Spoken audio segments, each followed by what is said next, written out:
Bueno, estamos con Guillermo Brea, es uno de los especialistas en branding más experimentados de la Argentina, tiene más de 25 años alternando entre la práctica privada y la función pública en proyectos de gran escala y asesora a empresas, a instituciones en estrategia, en desarrollo, en implementación y gestión de marcas y de comunicación. Así que muchas gracias, Guillermo, por tu tiempo.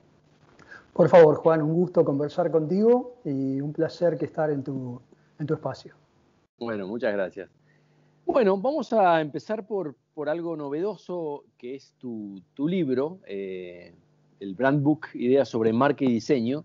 Quería empezar preguntándote cuál podría ser un buen resumen de lo que contás en ese libro y a qué habría que prestarle atención de lo que decís ahí. Mira, no seré yo quien diga a qué habría que prestarle atención, pero a manera de resumen, te diría que el libro es la consecuencia de unos cuantos años de docencia y es un producto de las preguntas que van formulando los estudiantes a lo largo del tiempo. Yo más o menos lo que planteo como hipótesis del libro es que seguimos haciendo branding, por lo menos los que venimos de la comunicación y el diseño, sobre ideas, teorías y pensamientos que son de los años 80-90, que tienen dos características. Guardan todas las formas y los modos de la modernidad, del pensamiento moderno y del proyecto moderno, que tal vez hoy no son aplicables en muchas situaciones de estos tiempos, y que han sido desarrollados, pensados, teorizados por gente que a lo mejor se ha formado más en la praxis que en la teoría, y entonces yo creo que falta una base teórica a la altura de estos tiempos, ¿no? Creo que seguimos emparchando teorías viejas, tanto en comunicación como en diseño, y lo que está pasando, si querés el resumen sería que nos toca hacer cosas nuevas, pero seguimos usando teorías viejas. Y yo no te voy a decir que establezco una nueva teoría, sería un poco vanidoso y además estéril que uno pretenda con un libro establecer una nueva teoría sobre temas tan complejos. Sí desarrollo lo que yo creo que es un espacio de discusión para empezar a pensar algunas teorías nuevas, ¿no? Yo veo una gran disociación entre el mercado y la práctica hoy en día.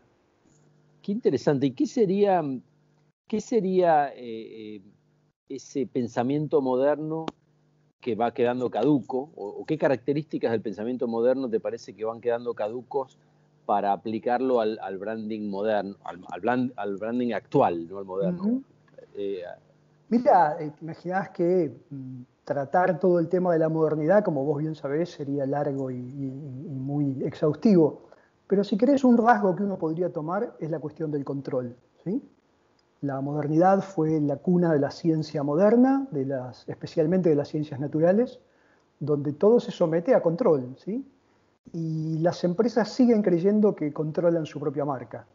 Esto tiene, después que aparece Internet y el usuario empieza a formar parte de la conversación, la idea de que una organización tiene absoluto control sobre su identidad y sobre su marca es una idea absolutamente obsoleta. En algún momento la marca era el reflejo de la organización. Hoy la marca es un espacio discursivo que flota entre la empresa y sus usuarios. Ese espacio discursivo lo construyen ambos y la empresa apenas si es un regente de eso, pero de ninguna manera tiene posibilidad de controlar las conversaciones que los usuarios generan sobre ella. Muy interesante. Y para muchas organizaciones renunciar al control, créeme que es una herida narcisista importante. Claro, un cambio cultural muy, muy difícil de llevar. Y fíjate, te doy solo un mínimo ejemplo, ¿no? Cuando todos recordarán la campaña esta que hizo Coca-Cola hace 3 o 4 años, de poner los nombres de los usuarios en las latas. Más allá de que es una organización que tiene una espalda marcaria que le permite hacer ese tipo de cosas, pensá cuán inimaginable hubiera sido hace 30 o 40 años quitar tu propio nombre de tus productos y poner el nombre de tus usuarios. Bueno, ese es el principio de la nueva era. Absolutamente. ¿Para qué servía una marca en el pasado y para qué sirve ahora? Ya, yo no haría un quiebre entre sirvió y sirve, sino más bien un creyendo, una secuencia, ¿no? O sea, el origen de la marca obviamente es diferenciar a quién pertenecen las cosas, ¿no? La palabra brand viene del nórdico, que significa quemar con fuego, y esto es la marca ganadera, ¿no? Estas vacas son mías, las otras vacas son tuyas. Luego esto, cuando pasamos del commodity al producto, empieza a tener garantía de responsabilidad pública, garantía de autenticidad, Pero como hoy no estamos en una era de productos, sino que estamos en una era de marcas, es decir, lo que compiten en la góndola del supermercado no son los productos, los tomates y los duraznos son más o menos todos iguales, e incluso aquello que tiene mucho valor agregado, los autos también son casi todos más o menos iguales. Lo que compiten son los discursos, lo que compiten son las percepciones. Y en ese sentido, hoy una marca tiene mucho más peso en el negocio, porque en realidad cuando vos entras a cualquier sistema de e-commerce, lo primero que te aparece es compre por marca. Es decir, no sé qué quiero, pero sé que lo quiero Sony. ¿Está bien? Quiere decir que lo que están compitiendo ahí son ideas contra ideas, no productos contra productos. Estamos en una época en que las ideas valen más que las cosas, en casi todos los rubros. Y entonces una marca pasó de garantizar autenticidad a ser el eje de la conversación entre el usuario y la empresa, y es a partir de esas conversaciones y de esas experiencias que se generan los negocios. La marca tiene mucho más peso hoy en la decisión de compra de la que tenía hace 30, 50 o 100 años. Guillermo, ¿y cómo se construye una marca? ¿Qué pregunta? La pregunta del millón. En principio te diría con tiempo, y no es un detalle menor, en el sentido de que una cosa es... Hoy hay mucha voracidad de creer que se puede construir comunicaciones solamente con impacto, ¿no? Y en realidad comunicar, como bien sabes vos, tiene que ver con poner en común, tiene que ver con la participación del otro. Entonces el proceso de construir un vínculo, que eso es construir una marca, es un proceso de largo plazo. Esto no quita que uno no tenga acciones tácticas y cosas por hacer en el medio, pero digamos que la primera decisión para construir una marca es renunciar al cortoplacismo. Dicho esto, básicamente yo pienso en tres momentos. Uno que tiene que ver con tratar de describir quiénes somos.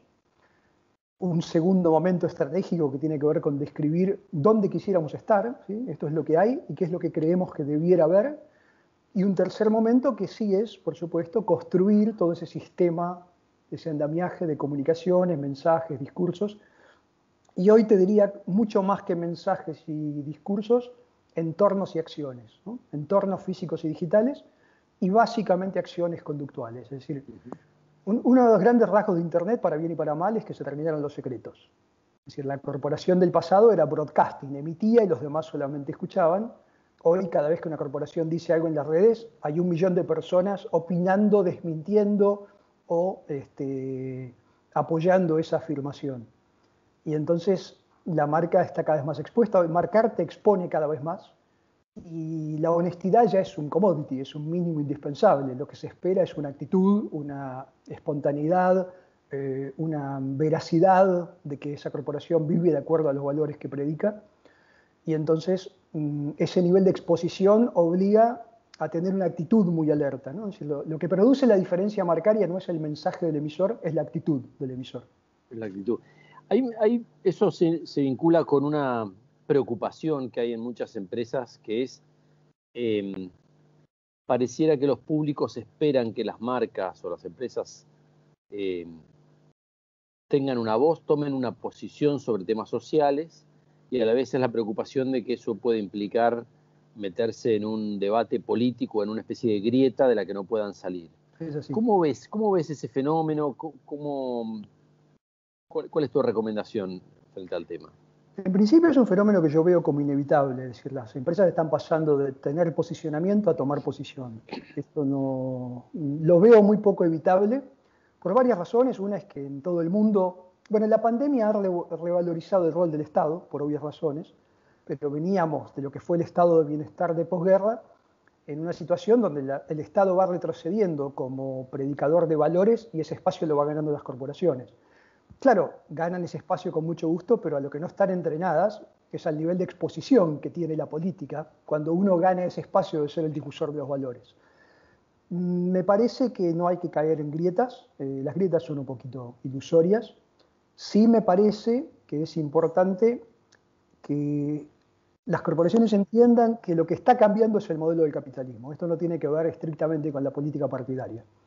Hasta la crisis del 2008, hasta Lehman Brothers, hasta los desastres de la burbuja inmobiliaria, veníamos con el modelo de escuela de Chicago, digamos, ¿no? O sea, la mejor contribución que una empresa puede hacer a la comunidad es ganar plata, porque entonces genera valor, por lo cual genera empleo, mejor, etc. ¿Sí? Es decir, que la función de la empresa era acumular capital. Hoy, después de Lehman Brothers, con unas sociedades cada vez más desconfiadas, cada vez más cínicas, cada vez más alertas, parece haberse invertido el modelo y la idea es, en las demandas sociales puede haber un buen negocio. Es decir, ya no se trata solamente de que vos, de hacer lo que llamaba responsabilidad social empresaria, ¿no? Una forma caritativa de blanquear ciertas cuestiones, sino que está involucrado en el core del negocio esta vinculación con la demanda social. Solo por dar un ejemplo, reconvertir el mundo a energías limpias no es solamente una aspiracional social, es un negocio de 3 trillones de dólares. Entonces lo que está empezando a pasar es que muchas corporaciones dicen, ok, yo ya no puedo ganar dinero a costa de lo social y en todo caso suavizarlo con responsabilidad social, sino que tengo que ir a entender la demanda social y ver cómo de ahí hago un buen negocio. Claro. Y esto es win-win, ¿no? Esto realmente es win-win. Creo que el triunfo de Biden en Estados Unidos va a marcar mucho esa tendencia. Te imaginarás que el tema ambiental ahora va a crecer de una manera muy distinta si hubiéramos tenido una segunda presidencia de Trump. Claro. Guillermo, ¿cómo se distingue marca e identidad? ¿Son lo mismo? ¿Son algo parecido? ¿Tienen que ver? No, por supuesto sí hay una vinculación, desde luego. De ninguna manera son lo mismo. Y te diría que cada vez menos, ¿no? Es decir, en el siglo pasado, cuando uno piensa en aquellas corporaciones que todos nos vienen a la mente como el ejemplo clásico de una empresa, ¿no? Uno dice Ferrari, por ejemplo.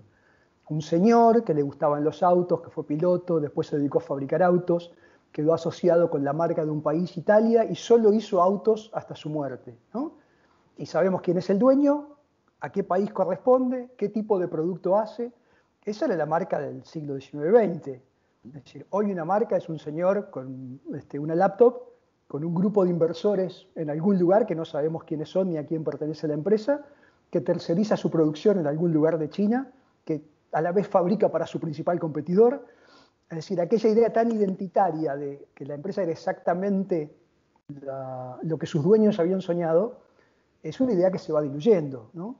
Es interesante ver, por ejemplo, que las empresas del Fortune 500 tenían un promedio de antigüedad. 500 empresas más importantes de Estados Unidos tenían un promedio más o menos de 30 años de antigüedad.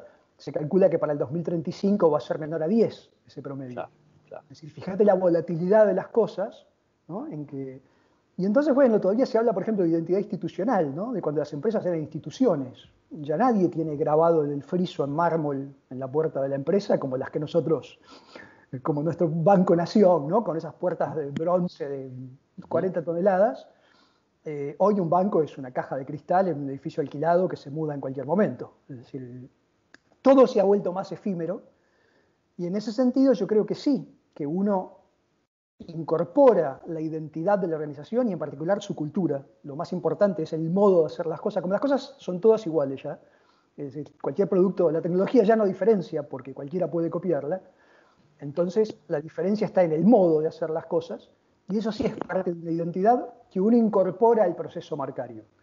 Ahora, esta idea de correspondencia absoluta, de espejo entre la identidad de una corporación y su marca, es una idea que se va esmerilando, ¿no? Hoy tenés corporaciones que tienen paraguas submarcarios que ya nadie sabe de dónde provienen, y la relación unívoca entre identidad y discurso marcario se va complejizando.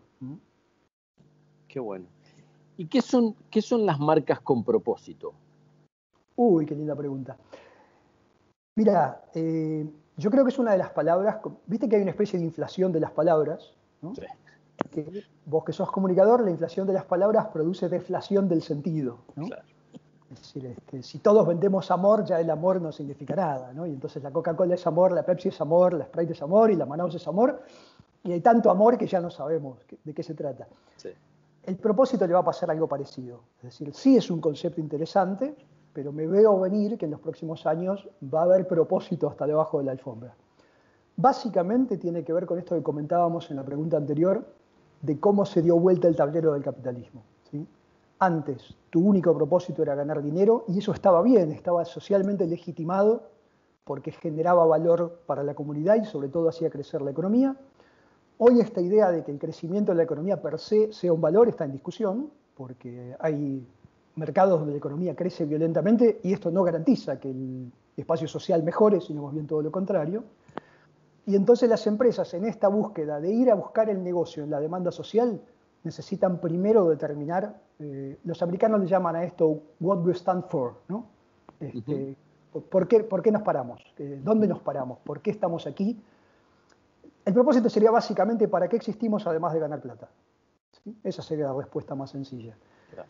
Y vas a encontrar tres tipos de organizaciones. Las que sí tienen un propósito, e incluso lo tenían mucho antes que esto estuviera de moda. El caso típico es Patagonia, una corporación textil americana que tiene propósito desde hace décadas. Corporaciones que ahora salen a la búsqueda de un propósito, o por lo menos a clarificarlo un poco más, porque los tiempos así lo demandan. Y gente que se va a inventar un propósito como una excusa de marketing que no tendrá ningún anclaje. Claro. Es decir, vamos a encontrar las tres variantes. Claro. A mí me parece que es un concepto interesante para trabajarlo bien, que es un concepto muy atractivo y sobre todo para Latinoamérica. Me parece que acá hay muchísimo espacio para las marcas con propósito, porque en un mundo tan globalizado donde todo se parece, acá todavía guardamos aspectos culturales que es muy interesante revalorizar. Claro. Las identidades están en extinción, hay pocas. Y Latinoamérica tiene muchas todavía. Entonces yo creo que es un valor muy rescatable y que te puede dar un propósito interesante. Hay una oportunidad ahí. Absolutamente. ¿Y qué espera de una marca hoy? Estamos generalizando, ¿no? Pero un chico de 20 años versus alguien de 40, 50 o 60. ¿Hay expectativas distintas? Sí. Primero vos sabés bien que el lujo de una generación es la necesidad de la siguiente, ¿no? Entonces, un señor de 60 años todavía en muchos casos consume producto, mientras que un chico de sub-20, sobre todo los centennials, los sub-20, consume experiencias, ¿sí? Es decir, un matrimonio de 70 años dice nos vamos a ir a Cancún. Los pibes de 14 años dicen yo quiero nadar con delfines, después vemos dónde. ¿Sí? Se consume la experiencia y no el producto. O en este caso no el destino, ¿no? En el mercado turístico el destino es el producto. Por otro lado, me parece que el entrenamiento digital les da a los pibes una desconfianza que es muy sana, ¿no? La generación de nuestros padres era muy ingenua respecto del mercado. A lo mejor la generación que viene la estamos transformando en muy cínica, creo que nos pasamos para el otro lado, ¿no? Es decir, si vos ves, por ejemplo, lo que son los sites como EAMEO y Barcelona, es decir, hay un nivel de periodismo satírico de que ya la gente desconfía y se burla de casi absolutamente cualquier cosa, que para las marcas es peligroso, porque si vos sos un difusor de valores y todo valor es cuestionado y todo valor es puesto en entredicho, se complica. Los chicos, por suerte, son mucho más despiertos en el sentido, mucho menos ingenuos de lo que fuimos nosotros. Habría que cuidar que no sean excesivamente sarcásticos, ¿no? Pero creo que la gran expectativa es la que comentamos antes, de la autenticidad. O sea, los centennials creen en los hechos, no creen en los discursos. Y si vos, esto lo debes saber posiblemente vos mejor que yo, pero se suele pensar en la degradación del valor de la palabra política, ¿no? De que los políticos caen en la credibilidad. Pero cuando uno mira encuestas, caen en credibilidad los políticos, los sindicatos, la iglesia, los empresarios. O sea, la caída de credibilidad en los discursos es pareja para todo el mundo. Y está frente a una generación que no vive las grandes utopías que tuvimos nosotros. La política no es su utopía en lo más mínimo, como fue para nosotros. Tal vez el ambientalismo lo sea, pero no están interesados en grandes relatos a largo plazo, sino en la consecución de pequeños objetivos, donde lo que exigen es autenticidad. Muy, muy interesante. Veo además cómo aplica no solo a compañías con fines de lucro, sino sobre todo, decías, ONGs, a organizaciones religiosas, etc. Sí, absolutamente. Aplica muy bien. Guillermo, muchísimas gracias. Un placer la charla con vos. Lo mismo, me lo he pasado bárbaro y ha sido un gusto primero conocerte por este medio, después seguiremos el contacto y ha sido un gusto también poder charlar contigo. Muy interesante la entrevista. Muchas gracias, Guillermo. Muchísimas gracias. Un abrazo.